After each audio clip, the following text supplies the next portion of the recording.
স্বাগতম আপনাকে ডিবিএম সংবাদে। সাথে আছি আমি এশা রহমান।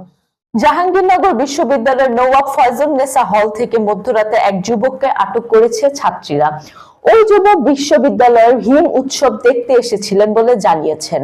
বিশ্ববিদ্যালয়ের 52 ব্যাচের নাটক ও নাট্যতত্ত্ব বিভাগের শিক্ষার্থী অর্পা খন্দকার চাঁদনীর কক্ষ থেকে তাকে আটক করা হয়।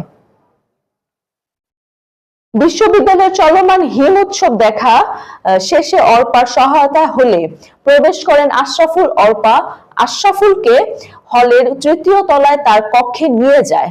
তবে প্রবেশের সময় হল গেটের গার্ড ও অন্যান্যরা যাতে টের না পায় সেজন্য আশরাফুল কপালে টিপ ও গায়ের চাদর মুড়িয়ে প্রবেশ করেন।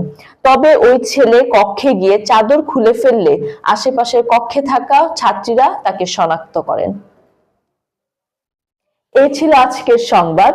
ডিবিএম সংবাদের সাথে থাকার জন্য আপনাদের ধন্যবাদ।